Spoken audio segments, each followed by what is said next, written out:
అడగకుండా, సంప్రదించకుండా, మాట్లాడకుండా మీరు ఏ విధంగా ఇది ఎలిగేషన్ అనేటువంటి కామెంట్ రాష్ట్రంలో జరుగుతున్న అన్యాయాల మీద చేస్తారు? దీనికి ఖచ్చితంగా మీరు సమాధానం చెప్పి తీరాలి.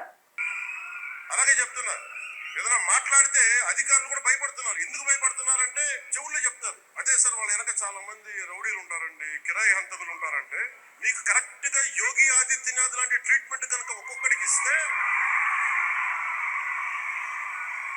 ఒక్కొక్కడికి రౌడీజం అంటే కాలు కాలు కీలు కీలు తీసి మడత పెట్టి కింద కూర్చోపెడితే, అప్పుడు కరెక్ట్ గా చెప్తా, కరుడుగట్టిపోయిన జీవితకాలం ఒకే మనం వాళ్ళని ఏకీభవించవచ్చు, ఏకీభవించకపోవచ్చు నక్సలైట్స్.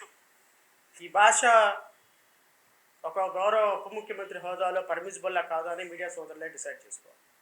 మీ ద్వారా రాష్ట్ర ప్రజలు కూడా డిసైడ్ చేసుకోవాలి.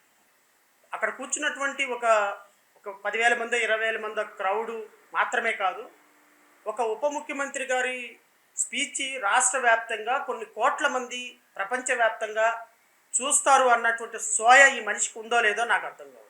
ఎవరు చెప్పారు మీకు సార్ పలానా వాళ్ళు వెనక రౌడీలు ఉన్నారు అని? ఏ ఆఫీసర్ మీకు చెవులో చెప్పారు? ఆఫీసర్ పేరు చెప్పండి. పోనీ ఎవరు బెదిరించారు? యాక్షన్ తీసుకోండి.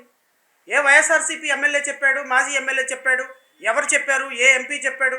వాళ్ళ మీద కేసు బుక్ చేయండి. మీ చెవులో చెప్పినటువంటి ఆఫీసర్ ఎవరైతే ఉన్నారో ఆ ఆఫీసర్ని అప్రిషియేషన్ ఇస్తూ రౌడీజానికి వ్యతిరేకంగా రిపోర్ట్ చేసినటువంటి ఆఫీసర్ అప్రిషియేట్ చేయండి.